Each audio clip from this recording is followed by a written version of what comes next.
की दृष्टि में साधु पुरुष हो सकता है, परंतु राज्य मत पाने के बाद राज्य का मत किसी से सहा नहीं जाता। वो आपको निसहाय और बेसहारा समझकर आपकी हत्या करने आ रहा है। नहीं लक्ष्मण नहीं। भैया, आपको मेरी सौगंध है, आज मुझे मत रोकिए। मैं आपके चरणों की शपथ खाता हूँ, यदि मैंने एक क्षत्रिय कुल में जन्म लिया है और मैं एक सच्चा रघुवंशी हूँ, तो आज वे दोनों रण क्षेत्र में मेरे हाथों मारे जाएंगे। जिस प्रकार एक सिंह हिरणों के झुंड को कुचल देता है, उसी प्रकार मैं उसकी चतुरंगी सेना का नाश कर दूंगा। तभी मेरा ये धनुष धारण करना सार्थक होगा। यदि भैया आज भगवान शंकर भी इसकी सहायता के लिए आ जाए, तो मुझे राम की दुहाई है, मैं भरत को जीवित नहीं छोड़ूंगा। सावधान लक्ष्मण सावधान, तात प्रताप प्रताप तुम्हारा, को कह सके तो जान निहारा। तुमने जो भरत को मारने की प्रतीक्षा की है, उसे तुम निश्चय ही पूरा कर सकते हो, किंतु उचित अथवा अनुचित बात सोचकर ही इसका परिणाम क्या हो सकता है, इसका विचार करके ही युद्ध के लिए धनुष उठाओ, क्योंकि युद्ध में सर्वदा हानि अधिक होती है और लाभ कम होता है। ये आकाशवाणी सुनी तुमने लक्ष्मण? जो उचित और अनुचित का विचार किए बिना किसी काम को जल्दी में करते हैं, वो पीछे पछताते हैं। मुझे तुम्हारी वीरता पर और तुम्हारे पराक्रम पर किंचित भी संदेह नहीं है। तुम अपने क्रोध के आवेश में आके भरत को मार तो डालोगे, परंतु जब तुम्हें यह पता चलेगा कि तुम्हारा संदेह भरत पर मिथ्या था, तो क्या तुम फिर से उसे जीवित भी कर सकोगे? परंतु भैया, जो आंखों से दिख रहा है, उसे आप संदेह कह रहे हैं। कभी कभी आंखों देखा सत्य नहीं होता। भैया, आपके इसी साधुपने में हमने अपने हाथ में आया राज्य छोड़ दिया। सारी प्रजा आपके साथ थी। यदि आपका एक संकेत होता, तो प्रजा महाराज को आपका राज्य अभिषेक करने में विवश कर देती, और प्रजा के बल पर मैं अपने पिता का वचन झूठा कर देता। लक्ष्मण, पिता और पुत्र का नाता प्रजा पर मथार से निर्धारित नहीं होता, और इसी प्रकार भाई और भाई के बीच में फैसले तलवार से नहीं किए जाते। और यदि तुम्हें राज्य की लालसा है, तो मैं तुम्हारी शपथ खाकर कहता हूँ कि मेरे एक संकेत मात्र से भारत राज्य तुम्हें दे देगा। नहीं भैया नहीं, मुझे राज्य की लालसा नहीं, परंतु यदि भरत के मन में पाप हुआ और उसने आप पर प्रहार किया, तो उसी को प्रहार करने दो। वो हमारा राजा है, हम अपने राजा के सामने शस्त्र नहीं उठाएंगे।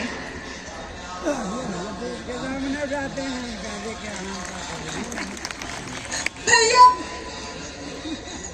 भैया मैं आ गया। भैया, आपका भरत आ गया। भैया, मुझे अपने चरणों में स्थान दे दो। भैया, भैया,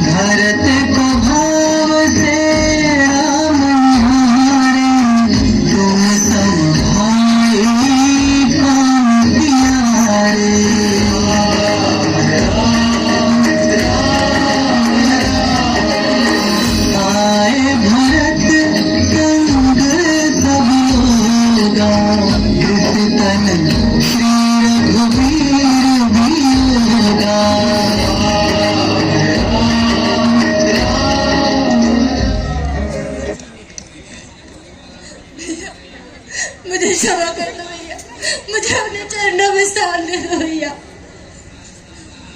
नहीं भरत, मेरे भाई। नहीं भाई, नहीं भैया, इस पापी को अपना भाई मत कहो। मैं ये अधिकार खो चुका हूँ भैया। भाभी, नहीं देवर जी नहीं, मुझे क्षमा कर दो। मैं निर्लज के बाद भी आपके समक्ष आ गया। आप तीनों की ये दशा का कारण मैं हूँ। ये दशा देखने से पहले मेरे प्राण क्यों नहीं निकल गए? नहीं देवर जी, ऐसे मत कहिए। भैया प्रणाम। भैया नहीं लक्ष्मण, इस पापी को अपना भाई मत कहो लक्ष्मण। नहीं भैया, मुझे माफ कर दो भैया। नहीं लक्ष्मण, नहीं। भैया मेरे मन में आपके लिए पाप आ गया था और मैंने आप पर धनुष उठाया। मुझे क्षमा कर दो भैया, मुझे क्षमा कर दो। तो वो बाण चलाया क्यों नहीं पगले? अगर तुम वो बाण चला देते, आज मैं भैया के समक्ष अपना कलंकी चेहरा लेकर ना आता। मेरे मन में पाप नहीं, मैं स्वयं मूर्तिमान पाप तुम्हारे समक्ष खड़ा हूँ।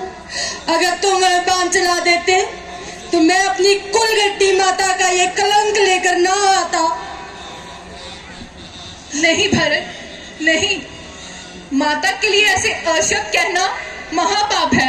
तुम तो धर्म के अवतार हो ना।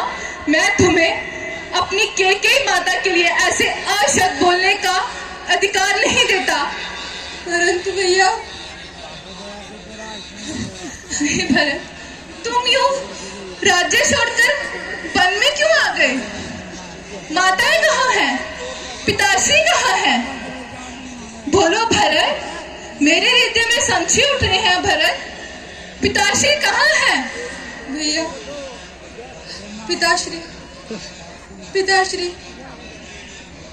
पिताश्री हम सबको छोड़कर प्रलोक सिधार गए। भैया,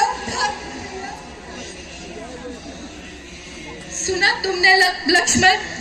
भैया हम अनाथ हो गए। भैया हम अनाथ हो गए। हाँ लक्ष्मण, हाँ। माताएं और गुरुदेव पीछे आ रहे हैं। भैया, सुना सीते तुमने? लक्ष्मण, माताएं भी आई हैं। प्रणाम गुरुदेव।